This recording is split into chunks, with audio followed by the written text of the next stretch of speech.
नमस्ते दिल्ली, मैं हूँ राशि रेड़ा। आज की वीडियो थोड़ी सी अलग है क्योंकि आज मैं किसी कैफे या मॉल नहीं आई। आज मैं खड़ी हूँ ऐसी जगह जहाँ हजारों लोग अपनी नई जिंदगियां लेकर बाहर निकल रहे हैं। दिल्ली एनसीआर की भागदौड़ भरी जिंदगी में हम पैसे और करियर के पीछे तो भागते हैं, लेकिन जब घर में किसी को कैंसर जैसी बीमारी के बारे में पता चलता है तो वो पूरी फैमिली में एक काले साए जैसा होता है। सब कुछ ठहर जाता है और पहला सवाल यही आता है, अब क्या होगा, क्या वो बच पाएंगे और कितना पैसा लगेगा। हम लोग अक्सर यही सोचते हैं, कैंसर का मतलब है लाखों करोड़ों का खर्चा, दर्दनाक कीमोथेरेपी, बाल झड़ना और अस्पताल के चक्कर। लेकिन क्या कभी आपने सोचा है हमारे प्राचीन भारत के आयुर्वेद में इसका बिना दर्द वाला और परमानेंट इलाज हो सकता है? मैं पिछले कुछ दिनों से पुनर्जन आयुर्वेदिक कैंसर क्लिनिक के बारे में बहुत सुन रही थी, तो मैंने सोचा क्यों ना दिल्ली के इस क्लिनिक के अंदर खुद जाकर देखा जाए आखिरकार यहाँ होता क्या है। तो क्या ये सिर्फ बातें हैं या वास्तव में कोई चमत्कार है? तो चलिए अंदर चलते हैं और सच का पता लगाते हैं। गाइज, मैं अभी पुनर्जन आयुर्वेद के दिल्ली क्लिनिक के अंदर हूँ और यहाँ घुसते ही बिल्कुल भी हॉस्पिटल वाली स्मेल नहीं है और यहाँ का माहौल कितना शांत और पॉजिटिव है और यहाँ पर ना पेशेंट बहुत दूर दूर से आए हैं, तो चलिए उनसे बात करते हैं। नमस्ते, मैं प्रसन्नजीत भौमिक। मैं अपनी मौसी को लेके यहाँ पे आया हूँ। उनको थायराइड ग्लैंड का कैंसर का प्रॉब्लम है। बहुत दिनों से ये प्रॉब्लम चल रहा है। इनको पहले भी एक बार ऑलमोस्ट 30 इयर्स पहले ये चीज़ हुआ था, जिसके लिए सर्जरी वगैरह हुआ था, ट्रीटमेंट हुआ था, सब कुछ ठीक हो गया था। उसके बाद में फिर से रिसेंटली अराउंड 1 साल पहले से ये प्रॉब्लम चालू हुआ दोबारा से, और गले में सूजन चालू हुआ, दर्द चालू हुआ, अंदर पस जम गया था।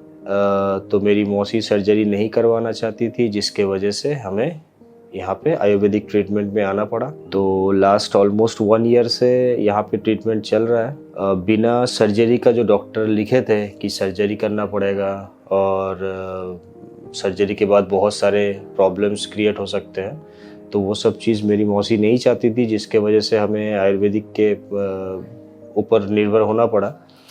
तो जिसके वजह से हमें यहाँ पुनर्जन का एक ये मिला, पुनर्जन का खोज मिला। हम यहाँ पे आए, अपनी मौसी को लेके 1 साल से ट्रीटमेंट चल रहा है और दवाई से उनको काफ़ी फ़ायदा हुआ है। जो सूजन था वो मतलब पहले वहाँ से ब्लड निकलता था धीरे धीरे, तो वो ब्लड निकलना बंद हुआ। सूजन है मगर जो दर्द वगैरह प्रॉब्लम था वो सब नहीं है।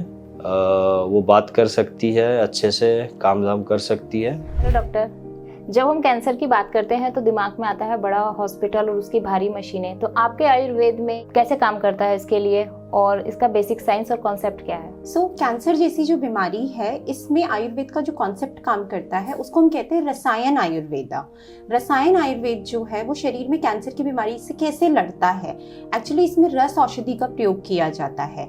रस औषधि जो है वो मिनरल बेस्ड मेडिसिन है, जिनको बनाने का एक क्रूशियल प्रोसेस होता है, जिसमें सबसे पहले सारी जो इंग्रेडिएंट्स हैं उनको डिटॉक्सिफाई किया जाता है शोधन कर्म के द्वारा। देन कम्स द मारण प्रोसेस, जिसमें ऐसी हर्ब्स के साथ ट्रीट किया जाता है मेडिसिन को, जिससे कि एंटीटॉक्सिक इफेक्ट्स जनरेट हो।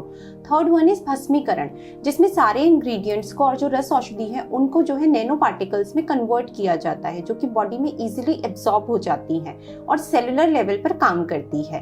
कैंसर जैसी बीमारी जो है, इसमें क्या होता है, दोषों का इम्बैलेंस होता है, धातु क्षय होता है और ओज यानी कि जो इम्यूनिटी है वो हैम्पर होती है।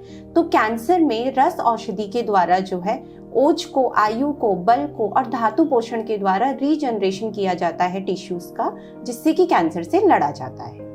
अक्सर कैंसर में स्टेज 4 का नाम सुनते ही डॉक्टर और पेशेंट दोनों उम्मीद छोड़ देते हैं। मैं जानना चाहती हूँ, क्या वाकई आयुर्वेद में इतनी शक्ति है कि वो एडवांस पेशेंट को कोई राहत या उम्मीद दे सके? Yes, definitely. जैसा कि अभी हमने बात करी रस औषधि के बारे में, आयुर्वेद में कहा गया है अल्प मात्रोपयोगित्वात्, मतलब कि कम मात्रा में जो औषधि का प्रयोग है वो बॉडी में हाई इम्पैक्ट जनरेट कर सकता है। रस औषधि के द्वारा जब सेलुलर लेवल पर एब्जॉर्प्शन होता है तो ऑक्सीजनेशन प्रोसेस स्टार्ट हो जाता है, यानी कि प्राण शक्ति जो है बॉडी के अंदर वो बढ़ती है, जो कि गंभीर बीमारी जो है कैंसर की, उसके स्टेज 4 के पेशेंट्स में भी ऑक्सीजनेशन यानी कि प्राण शक्ति एनहांस करते हुए हमारे ओज को बढ़ाती है, इम्यूनिटी को बढ़ाती है, जिससे कि शरीर के अंदर ये क्षमता आती है कि वो सेलुलर जो डैमेज है उसको रिपेयर कर सके और सिस्टमेटिकली जो है दोषों को बैलेंस करे, टिश्यू रीजनरेशन करे और कैंसर से लड़े। कैंसर की सबसे डरावनी बात यह है कि ये ठीक होने के बाद वापस लौट आता है। तो आयुर्वेद इस खतरे को कैसे देखता है? क्या आप इस इलाज के बाद भविष्य में दोबारा कैंसर होने की संभावना कम हो जाती है? देखिए, कई बार पेशेंट जब एलोपैथी या कोई भी ट्रीटमेंट लेते हैं तो शरीर में कुछ कैंसरस सेल्स रह जाते हैं। अगर मैं सर्जरी की बात करूं तो कैंसर सेल को नॉर्मल सेल से डिफरेंशिएट कर पाना बहुत मुश्किल होता है। जब बायोप्सी करी जाती है तो वेल डिफरेंशिएटेड, मॉडरेटली डिफरेंशिएटेड या पुअर डिफरेंशिएटेड ऐसा लिखा आता है। ऐसी स्थिति में जब हम डिफरेंशिएट कर ही नहीं पा रहे कि कौन सा हेल्दी सेल है और कौन सा अनहेल्दी, तो सर्जरी के बाद कई बारी शरीर में थोड़े बहुत कैंसर के सेल्स रह जाते हैं।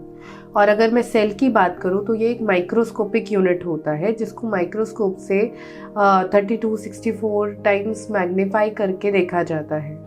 तो अगर हम उस स्थिति में जब रेजिडुअल मॉलिक्यूलर डिजीज शरीर के अंदर है, कोई भी स्कैन जैसे एमआरआई या पेट सीटी कराते हैं तो उस स्थिति में हमें छोटी सी बीमारी नज़र नहीं आती है। लेकिन समय के साथ जब वही सेल्स डिवाइड करते हैं और नई गांठ फॉर्म कर लेते हैं, शरीर के अंदर नया ट्यूमर बना देते हैं, तो वो कुछ समय बाद जब हम फॉलोअप स्कैन कराते हैं तब बीमारी नज़र आती है। दूसरी चीज़, हमारी मेडिसिन इम्यूनिटी पर भी काम करती है। अगर शरीर में कोई भी अनहेल्दी सेल्स प्रेजेंट होंगे तो इम्यूनिटी वाले सेल्स ऑलरेडी उनको पहचान करके वहीं के वहीं ख़त्म कर देंगे, तो बीमारी जड़ से ठीक हो जाएगी।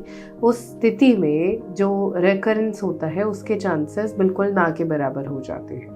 तो डॉक्टर साहब से बात करने पर और फाइल्स देखने पर मुझे 5 ऐसी बातें पता चली हैं जो आपके लिए जानना बहुत ज़रूरी है।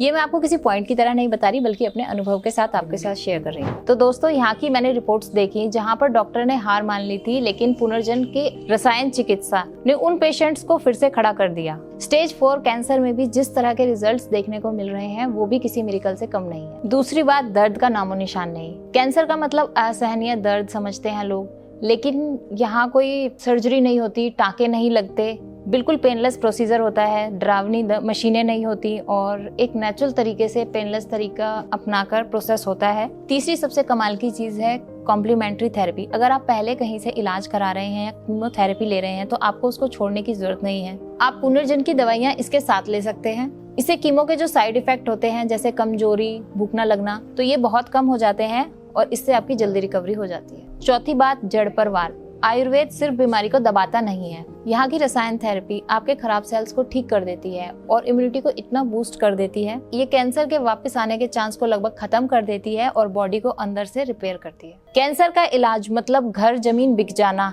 है ना? लेकिन यहाँ का खर्चा इतना कम है कि एक मिडिल क्लास फैमिली भी बिना कर्जा लिए अपना और अपनों का इलाज करा सकती है। यहाँ पैसा नहीं, जान बचाना प्रायोरिटी है। तो दोस्तों, आज मेरी दिल्ली क्लिनिक की इस विजिट ने मेरी आंखें खोल दी।